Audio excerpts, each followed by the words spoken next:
আসসালামু আলাইকুম রহমতুল্লাহ। আমি মোহাম্মদ সাজিদুল হাসান রাহাত। আমি পেশায় একজন সরকারি চাকরিজীবী, কিন্তু আজকে অনেক বছর যাবৎ আমি পড়াশোনা শেষ করার পরেও আমি যেহেতু স্টুডেন্ট পড়াই, আর এখন আমার সেটা চলমান, সেই হিসেবে আমি একজন শিক্ষক। আমার বাবা উনি একটি এমপিওভুক্ত হাই স্কুলের প্রধান শিক্ষক। সরকার কিছুদিন আগে শিক্ষকদের যারা এমপিওভুক্ত তাদের বাসা ভাড়া বাড়িয়েছেন 500 টাকা, এবং সেটার জন্য অনেক ঢাকঢোল পেরেছেন। বলতেছেন যে শিক্ষকদের জন্য সুখবর, মানে অনেক বার্তা ছিল সংবাদপত্রে। তো যেটাই হোক, 500 টাকা বাসা ভাড়া বাড়ানো হয়েছে। মানে এটা কিভাবে সম্ভব? ওনারা আমাদের শিক্ষক, মানে আমাদের শিক্ষকদের জন্য। আপনাকে একটা কথা বলি, আমাদের মেজরিটি স্টুডেন্ট আমাদের মাধ্যমিকের ওরা কিন্তু পড়াশোনা করে এমপিভুক্ত স্কুলে। মেজরিটি স্টুডেন্ট, হয়তো আপনি যদি হিসাব করেন তাহলে সেটা 60% হইতে পারে বা 70% হইতে পারে। তাহলে এই বৃহৎ সংখ্যক ছাত্রছাত্রীগুলো কিন্তু বাংলাদেশকে রিপ্রেজেন্ট করে। আর একটা সত্য কথা হলো যে আমাদের স্টুডেন্টগুলোর বয়সটা কিন্তু সাধারণত আপনার 10 থেকে 15 বছরের ভিতরে, যে টাইমটাতে তাদের মাইন্ড শেপ হয়, যাদের হিরো সৃষ্টি হয় তাদের ভিতরে।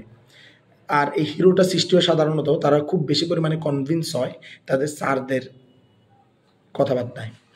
তো স্যারদের চাল চলনে আপনি এটা মানেন না মানেন, যেটা সত্য কথা।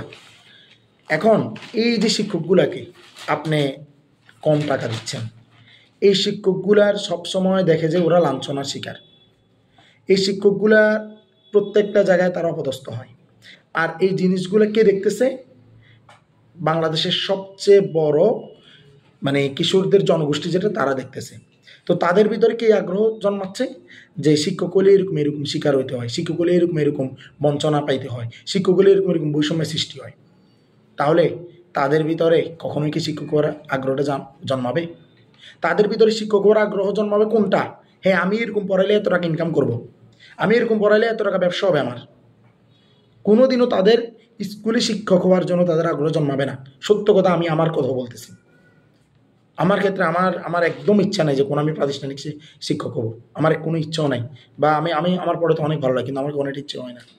কারণ আমি জানি যে আমি সবসময় আমার টিচারদেরকে দেখতেছি আমার এরকম, আমি আমার বাপকে দেখতেছি। আমি কি বলবো, আমি আমার বাবাকে দেখতেছি। আমার বাবা জানুয়ারিতে রিটায়ারমেন্টে যাবে, কখনোই ওনার কোনো দিন ন্যায্যতা পাই নাই, কোনো দিনও না। এমনকি আমার বাপ ছোটোকাল থেকে প্রত্যেক সময় আমাদেরকে বলতেন যে মাস্টার হওয়া যাবে না, মাস্টারের দাম নেই, শিক্ষক হওয়া যাবে না, শিক্ষকের দাম নেই। সবসময় এটা বলতেন, এটা সত্য। আর এটা তো আমরা এটাই দেখতেছি, আমাদের টিচাররা রাস্তায় মার খাচ্ছে। তাহলে আমরা কেন টিচার হতে চাইবো রে ভাই?